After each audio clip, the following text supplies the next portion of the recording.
I mean, housing is the fuel for the local economy. If people can't afford to live here, if they have to drive 2 hours to get to their job, then they're not going to do that for too long. And they're certainly not going to, invest in their area. They're certainly not going to try and start a business. If housing costs are prohibitively expensive, then it saps energy from everything else. For nothing, right? And like my daughter is trying to find a home and it's fucking impossible. It's like not even fair if you're starting now. And this is not fixing things, right? For a while, right? And so if rates it takes a while for this stuff to work its way through the system. Yeah. I got kids. I think about what are they going to do when I was moving out, when I was going to university and living and getting my first job, having an apartment. How in the world would I be able to afford that kind of place on the salary that I was making, or even what it would be now for the same job today? It's crazy out there. It's insane. It's so crazy. And so what does that do?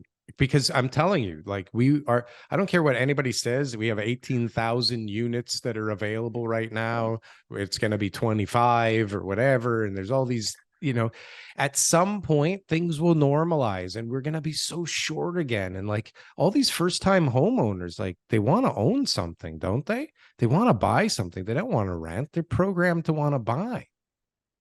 Well, that's because in Toronto, the province, we underbuilt rental housing for so long that a lot of the rental stock is dated, or it isn't set up in buildings that have some of the amenities that families would want, or it's not in those areas, or if it is in the areas that people want, it's in low-rise buildings where the rent control doesn't, like if you're in a 6-unit building, you're golden. But if you're not, then you could get rent evicted just about any time. And people don't want to live with that over their head. Like when I went to Frankfurt a few years ago with my wife for there's a thing she was doing over there, and we stayed.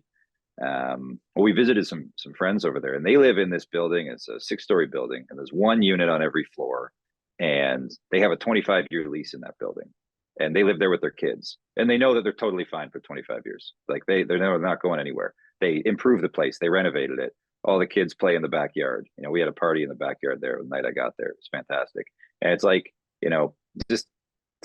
That's unthinkable in Toronto, in Ontario, in the way that we've set up the Residential Tenancies Act and the way that people deal with residential leasing, and the precariousness of being a renter in this city. And there's other places that do it far better. And as Toronto, I think, gets more expensive over time and moves more toward a renter's economy, then somebody's going to have to figure out how to create a much better environment for people in those situations, or else it's a drain on the economy.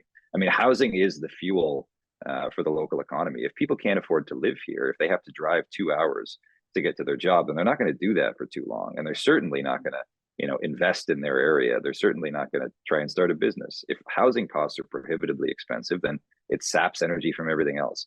And it's, if that resolves itself, then, the long-term prosperity of the country looks a lot brighter, I think. I think like every other market, it resolves itself. I know we all want to fix. We all want to try to fix the market and build more and drive prices in one direction or the next. But at the end of the day, like nothing sustains for that long without going back to where it needs to be. Eventually, if everybody can't afford to live here, then there won't be anybody who want to be here, which means that there won't be anybody to hire, and then prices will have to come down. Like, I don't want the house, the value of my home to go down, but at the end of the day, if we don't find a solution, then that's what will happen. And they'll just nobody will ultimately paying these. If you don't have anybody that can afford to live near their job, if they're selling coffee and going to school, or if they're working a bar, or if they're they're new to the country, if they're a musician, or if they're contributing to arts and culture or the retail space or whatever else, that stuff dies in the city and it becomes a boring place to be. And exactly. Who wants to live? We won't have that problem. I know that's our fear. We won't have that problem. Something will fix itself. It's not on the timeline that we all want it to be. The market's bigger than all of us. I like the optimism. 100%. In every situation, it always has.